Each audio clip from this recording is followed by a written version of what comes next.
Welcome to Crafts and Minis. This is the 13th week of hashtag hobby streak going strong. That means 13 weeks in a row for every day of that whole time. I've been doing a little something in the hobby, and I'm so excited about this week to share what I was able to do.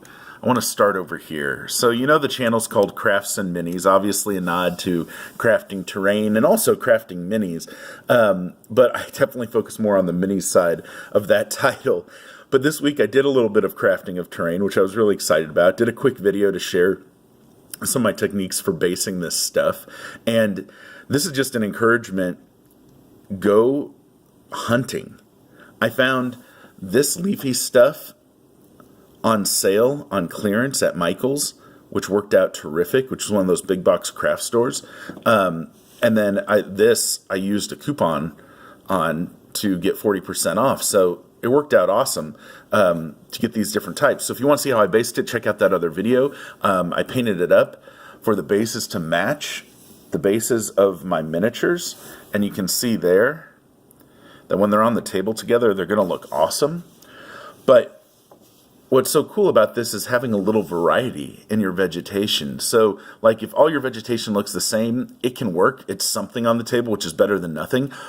But if you go that extra step and get just a little bit of variety, whether it's different styles of plants, whether it's even just how you base them, that's a little bit different, even like larger clumps versus smaller clumps, or different colors, obviously, it all works, which is awesome. Any variety works, and it's a boon to the hobby, to your table. I'm excited about these because this particular one has 3 of these blooms, and I was just looking, I have some still. I have like 6 left, so I could make 2 more of these 3 bloomers, or I can do some basing of these individually on 1-inch bases and get 6 more, which I think I'm going to do. And then I have this kind, I think I have at least 3 more of those to do. And then these are great. These I based up on 2-inch bases and filled the base, but I also can do some of these on 1-inch bases.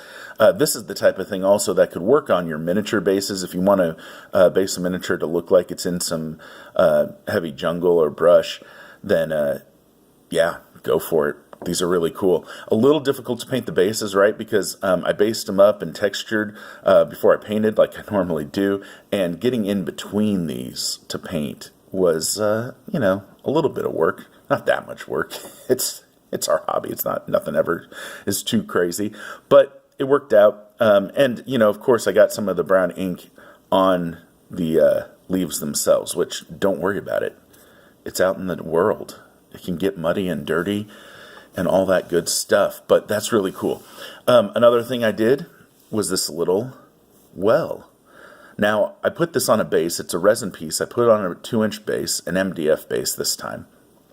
And this is from Miniature Market. They sell a whole little line of terrain cast in resin that is relatively cheap. I think I might have picked this up at Gen Con, actually, when they started the line, and it worked out really nice. And it's fun to have these type of pieces that, you know, you can throw on almost any setting that you have any sense of civilization, right? A town, settlement, all that, and it works out really well. So that's going to be a piece that I get on the table quite a bit, I'm sure. Then there are the minis this week. Now, I'm going to zoom out just a little bit, and then we're going to get serious by going mini by mini. Okay, first things first. Remember the Hercules movie from Disney had some incredible toys. Hi. And this is the 3rd one of these that I've painted up in the last few weeks. This is the Lava Titan. So it originally comes like yellow and orange. And this one I painted up green. And now I have one in black, one in purple, and one in green. And they are just a fun sculpt. And remember that encouragement, go get after those toys and put them on your tabletop. Well, this is an example of that. Now, I'm not like an expert in D&D oozes and puddings and slimes and all that. So if there's a color that I need to do, I still have a few more of those that I'm going to paint up. So just let me know if there's some colors that I need to do. Isn't like they're an ochre pudding or something like that. pretend like I know what I'm talking about with that stuff. I am not a D&D scholar. I just have a good old time with the minis and the playing. And there's so much to dive into when it comes to our hobby. So if you want to encourage a particular color, just put it in the comments. That'd be awesome. Also this week, I painted up some horses. Now, these horses are actually from a set of toy horses from Target that you get in a big old bucket. And you must get like, I don't know, 40, 50, 60 horses. I don't even know how many. More than I'm ever going to use. But it's nice to have some of these around. They can be used for mounts. They can be used to pull carts. They can be used just as set dressing in a sense in your game. Now, they're not saddled up, but that's okay. We can use our imagination still, right? Right. And so I just wanted to show you these. These are toys. And they work out great scale-wise. So here's a 28mm Reaper figure, and she's another one I painted up this week. Super quick paint job, as normal, and she's great just to get on the hobby. Or get on the table. And when you look at them next to each other with the 28mm fig, those horses are perfect. Like, I'm sure there are real-world horses that are that size, relatively, compared to a person. So that's really cool. They're probably on a little bit smaller end of the horse spectrum scale-wise, but no worries. They work for me. And what's nice about them is, like, I can put two together, and, yeah, they can very easily pull my carts that are on 50 by 50 millimeter bases, since these are basically 25 by 50 millimeter bases that they sit on, but with the rounded edges. And that's a really cool deal. And these bases, I just want to encourage you, this size base, that's basically like two 25 millimeter circle bases together, the size of that, are great to have on hand too. Because everybody thinks about, well, I need 1-inch bases, I need 2-inch bases, I need 3-inch bases, and 4-inch bases for the classic sizes too. True. What if you, though, get a mini or a toy that doesn't fit on the traditional 1-inch base, but you really don't think it fills out and looks good on a 2-inch base, right? Well, sometimes it's because they're more slender or long, and their profile works well on a base like this, where it's too big for a 1-inch, or it just goes over a little too much, and it's not large enough for a 2-inch. This is a great solution, even though it doesn't go by the traditional D&D size bases. It's your table. Use what you want, right? The other thing that got painted up with those horses was a goat that I found. Remember my work goats from another week that I got done? Well, here's another goat. Painted it up. It's awesome. Fun stuff. Okay, this dude. This is a miniature of some sort of Funko toy mystery box. I totally forgot which line it came from. But it's really cool, and I really, really, really, really like it. It was painted up super quick, and it is a quick and dirty paint job. And actually, I got this crackling effect on here that was not on purpose, but I like it. I put on this particular wash when it with like the bottom of the tub wash, right? Like, so I was scraping the bottom of the tub of this particular wash, and it was like goopy, and it wasn't behaving the way I'd done. So this is the only miniature I have that's like this, where it cracked. And if this was another miniature, I might be pretty ticked off, and I would have just had to redo it. But, you know, this miniature was just a total experiment to see if it would even look good on the tabletop at all.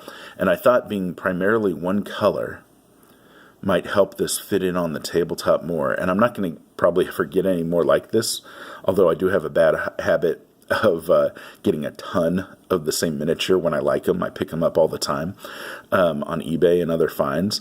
But this seemed to just work, right?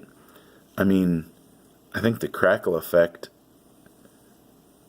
is interesting. So it just gives some visual interest to the miniature.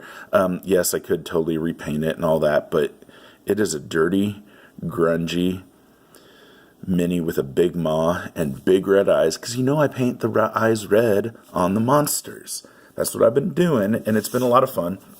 And in scale-wise, it totally fits as, excuse me, a large-size monster. next to a medium-sized figure, which is awesome. Speaking of toys, that's the theme for this week. Here is a Skylanders dragon. Now, this is the purple dragon, pre-painted, that I totally rebased. This one's on a fender washer. And then it has like a skull thing on its base, so I just covered that up with the pumice. And then did my two-tone priming, painted it up, gave a little variety. You know, I used green, but I used browns in there too. And that's what's cool. Like, see what those complementary colors. We always talk about, like, okay, on the color wheel, what's the opposite as the complementary colors? And it's like, yeah, I mean, yeah, those are great. Blue and orange, you know, red and green, purple, and yellow. Those are great contrasting colors that can complement each other on a miniature. But when I say complementary in this case, and I'm not an art guy, so correct me if I'm wrong, I'm just meaning that, you know, work well together in a natural way, especially when we're painting stuff that's organic, like a make-believe dragon would be. You know, you can tell those browns and greens just work well together. And especially like the way I do my washes and highlights and everything, I get some different tones in the greens and browns, and it works out really well. And then I've been doing the edges of wings like this, like a little darker, and it's been pretty good. I like it all right. You know, it just gives some variety so that it's not like this green dragon actually, you know, isn't just one solid blob of green. But it worked out. And, of course, he has big old comic-y eyes, and those are great. Painted him red. You know, I paint those white, and then I use that Tamiya red clear, and that's how I get the black lining on the eyes, because when that clear coat goes into the crevices like that, it darkens up when it hits that green, and it just works fantastic, I think. So that was a fun miniature to paint. I'm going to paint another one of these this week. So if you have, I haven't decided what color I'm going to be, so if you have a particular color of dragon that you want me to consider, put it in the comments. No promises that I'm going to do it that color, but yeah, I'd love to hear from you, so that'd be awesome. Okay, Groot. This is Groot. I mean, he looks like Groot. We know that. But here's what's interesting. I love this figure. This is from Disney Infinity 2.0 or something like that. I think that's what I searched for on eBay. And there are a lot of miniatures in this line. And I don't know how well the video game does because it's from like a video game. And so I don't know if like they're going to keep making these or how all that works. But I love this miniature. And this works out great to be a treant or some sort of, you know, sentient force creature. And yeah, I mean, people who know this character from Marvel obviously would see this as Groot. But what's cool about this is it doesn't exactly look like the Groot from the movies. And you know, you could take this model, and since it already has these little parts sticking up on its shoulders, you could extend those by putting in like paper clips and doing some modeling with some clay or Milliput. Same with the head. You could put stuff more sticking out of his head and really change it up. And maybe I'll do that on another one of these. But if you see these for a good price, and when I say good price, I mean under $5, which is getting more, honestly, that's getting more difficult to do on this particular miniature. But I really like it. And I have a few of these that I'm going to paint up, and I just think they're going to be really cool on the tabletop as a different variety of forest creature. When it comes down to it, I have a ton of different forest, like fae-type creatures, these type of tree creatures, and I'm so excited about that. I just thought this was a really cool one, and I painted them up kind of to look like driftwood. So, yeah, I just like that a lot. Speaking of those sentient plant forest creatures, let me bring them out. I was saving these for last because these are my favorite from this week. And you can see they are just fantastic sculpts. These are from Fantasy Flight Games' Rune Wars line. Now, this is a little sad, right? Lines come out that then don't get the same type of attention as the company was expected, or for whatever reason, they just don't get supported. And I think the Rune Wars line has a lot of great sculpts in it. But you can get it on discount. I know Blandco did a great video about some Rune Wars stuff that he painted up, and these are with the Elf line through Rune Wars, and I think these particular sculpts, 2 came in a box together and 1 came with like the Elf Army box. But I painted these up with different greens and browns, and of course dry brushing, and then picked out the little mushroom funguses and all that. And they turned out really well. There are these 2 basic sculpts. The 2 on the ends here, you see, with 1 arm forward and 1 arm back. And then this one that has like a rock that it can do some smashing with. But these just look great. And you notice I didn't like say, okay, here's a strand. I need to paint that strand all the same color and then follow it all the way up the miniature and make sure it's consistent and all that. It's like, if you want to do that, great. But what do? I want to get these done.